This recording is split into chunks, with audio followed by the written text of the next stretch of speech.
Cheerio. It is TexAgs Rewind. I knew I was going to get you. Of all the people, I knew I was going to get mad. I got me. I wasn't ready for that. Hey, the fan show guys are in the house here. Kelly making his debut. Kelly, yeah, we approve? Thank you. Well done. Way better than Roy. Way better. More positive. Way more positive. Hunter Way and more Matt, positive. obviously, with us. Guys, today on the show, we did Olin's Heisman list, and unfortunately, Bryce Young is number one. And I don't know if you guys know this, but Bryce Young is going to be playing here at Kyle. He's coming in this weekend. He's pretty good. I've heard of that guy. He's coming in this weekend. Pretty good. We did That's Bull Crap with Stephen McGee. He always has a great one to talk about. Also, getting it done with Ryan Swope. Who's going to get it done? Why am I laughing? Who's going to get it done against Alabama? We talked about that. And guys, what was the best part of the fan show? The power outage? Power out. I would say so. Yeah, that was the first. I can say that because there wasn't much else to talk about. Every day something new. Yeah, as soon as I was going to get to the best take ever, it faded to black. I'm going to start at number 5. Actually, I'm going to start at number 6. Okay, there's a 6. Okay. Well, I believe in giving credit where credit is due. Okay.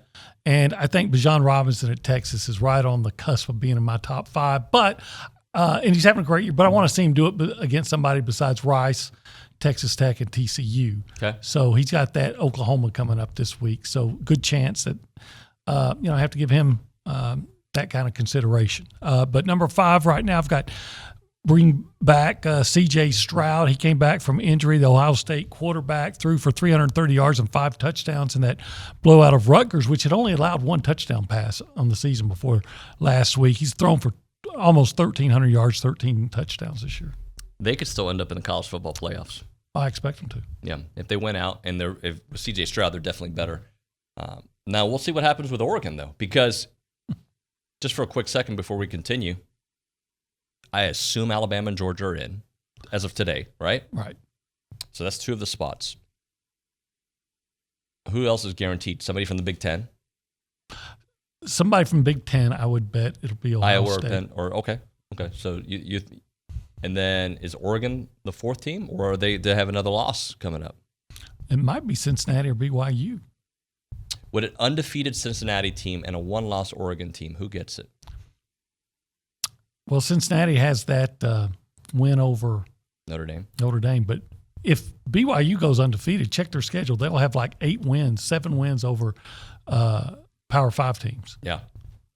They would be in first place in the Pac-12 South if they were in the Pac-12. That's right true. now. So Number 4. Number 4, I'm going with Kenneth Walker, the Michigan State running back. He's exceeded 100 yards 3 times. Last week he gained 126 yards, 3 touchdowns, and the win over Western Kentucky. He leads the nation rushing 680 yards. He also has 8 rushing touchdowns and 1 touchdown receiving. All right. You're number 3. I really like this kid. Yeah, I almost put him number 2. Okay. And that's Desmond Ridder of Cincinnati. I really had some trouble with that. Had his best outing of the season against Notre Dame, that 24-13 win, passed for 297 yards, 2 touchdowns, also ran 6 yards for a touchdown. He's passed for 1,045 yards and 9 touchdowns and has 98 yards rushing and 3 touchdowns. Right. But I think if you look at the whole picture, plus the caliber of competition and everything right now, I still give Matt Corral, the Ole Miss quarterback, a slight edge over Ridder in my mind. He did suffer a setback in that 42-21 loss to Alabama, but he wasn't bad. He completed 21 of 29 for 213 yards and a touchdown. Hope our quarterback does something similar. He ran 10 yards for a touchdown as well. And through 4 games, he's thrown for 1,219 yards and 10 touchdowns.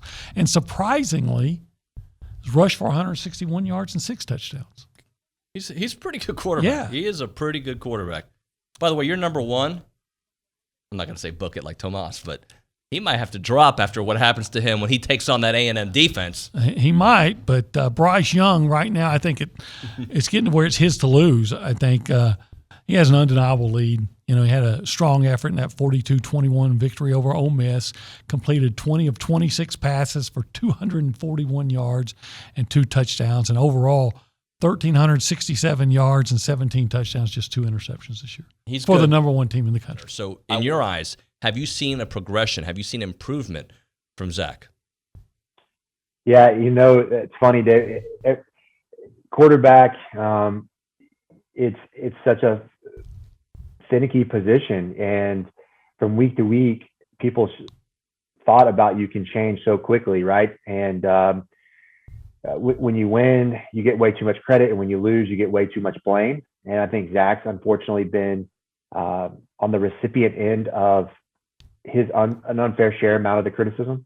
But Zach, I think, continues to try to make the perfect play. I think he's trying to avoid making the mistake right now. I think you see him out there thinking and processing.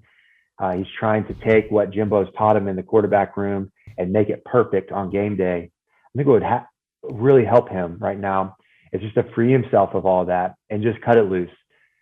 Don't worry about making the perfect decision, but make a very decisive decision. Whichever side of the progression you pick, let it rip, get the ball out on time and cut the thing loose. I think that if Zach plays fast, he'll be better. I think what's really hurt him is that he's played tentative. Everything's an inch slow. He waits to try to see the guy open, and those windows close quickly. Yeah, I mean, it's a younger group. I think that it's hard to tell if we're really getting separation because he doesn't have a whole lot of time back there. But I think Anaya Smith, I know he gets separation because I've been watching, and I've been seeing separation down the field. Guys are open, and I saw it plenty last week, and I don't think that Calzada is necessarily processing. I think he gets stuck on one side of the read, and he needs to go through it and just have a better feel for what the defense is giving him. And I think that comes down to him just overthinking it. And I think that simplifying the offense for him at this point in time, can't hurt. I think that's from what I've heard, it's a pretty difficult, complex offense. And I think that it would be wise to maybe just take a couple steps back and let's not try to force it on a kid that's, maybe not real comfortable in that offense, and let's just simplify everything and let these kids go out and play. So I think that's one thing that we could do to help, get that separation, because I'm seeing some separation down there. I'm seeing some guys get open. I was just not finding them. But I do think there's some improvement that we need to have, Demas step up and get some separation, and Chase Lane and just get Anaya Smith the ball. I think that we need to do a lot more of these bubble screens and get some of these playmakers the ball in space and let them do their thing, because we've got a lot of talented guys over there, and we just need to get them the ball in some space and let them do their thing. I really think that we've got Coach Jimbo's done a great job of recruiting some really talented guys. How can we get these guys involved more? That's what I'm asking myself. It's just a really weird week coming into this, and I don't know where. From a fan standpoint, I'm clueless. I'm lost. I don't know. But do you feel duped by A, media, B, the team, or is it more, in your opinion, or a reflection of the reality? People are hurt and people are young. Yeah. I think it's 100% it. In my opinion, I think the fact that what's happened is that obviously I think we may have missed on some evaluations. Sure. And our offensive line, offensive line is maybe the hardest position. You've got to know so much. You've got to be so much bigger, so much stronger. And to be playing true freshmen meaningful minutes in SEC games is tough. That is tough. And I'm not one of these guys that's sitting here. Obviously it's on the coaching staff. It has to be. It has to be in college football. It's on the coaching staff. But I don't think that Henson and Jimbo and these guys are just sitting back twiddling their thumbs. They're working their tails off. They're trying everything they can to get this team better. And it's just not happening yet. It's not happening. And I think we're a victim of our own hype and our own expectations. And that's why you walk around and people are just moping about in town this week. So. They've been moping for a while. It is. It's fan-based disappointment, and that was my take. But, David, I do not feel duped. Right, I think when we all looked at the roster, wasn't just a local in our little fishbowl. Right, no. This was national level people that saw this team last year, saw the Orange Bowl, saw the defense coming back, saw the skill position returning for A&M. Top 5, right? Top 6. Recruiting, and our recruiting's been amazing. So that goes to. As I sit here and depressed all week, is this institutional? Because let's just go back for a while. Every time A&M is legitimately hyped up top 10 preseason, right? the expectations just get collapsed. I mean, they crushes the fan base. We never step up and realize those expectations. Right? I'm going to go back to 95, 99, 07. Remember McGee and the J Train and everybody was coming back then. 2010 and 2011. Well, not 10, maybe, but 10 you started out 3-3, right? And then you got on that run. So 11 was huge. Yeah. And again, fall on our face. 13. Couldn't finish a game. Now 21. So I'm like, we're talking about a couple of decades though. So these players don't know anything about that. Right. What causes that this program can't handle accolades, high ratings, top 10 preseason or, expectations? It just can't handle it. And it's horrible luck this year. I get it, right? But I don't, as a fan, you don't care at some After point. waiting as long as we have, sometimes the excuse is we don't care. Get it done. I guess it's program consistency that we don't have. As far as I'm talking, top 10, top 5, certainly top 4 finish last year, but you can't.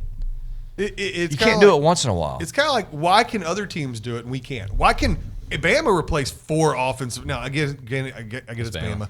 Why can they replace 4 offensive linemen in a starter quarterback and we can't? Oklahoma and Ohio State have been elite for decades, and they keep doing it. Yeah. So, was it you or you? One of you guys thought we have to wait the entire show. Oh, that was Hunter. Yeah, Hunter, you my thought, bad. So we shoot this back to back. Like it's like bam and bam. So let's see if Kelly is ready to do. What are we supposed to do after you watch the video? You should like, subscribe, comment, and I forgot one. Share. Have you done any of those? I would have to get on YouTube to do that. You need to get on YouTube. I'll work on that. Didn't he tell us he had like a Miley Cyrus page or something like that? I think. Yes, the Miley Cyrus Big fan fan. club. Yeah, That's me. Yes, Great YouTube I'm channel. waiting for the Vegas residency. One of the best. Thanks for watching. There we go.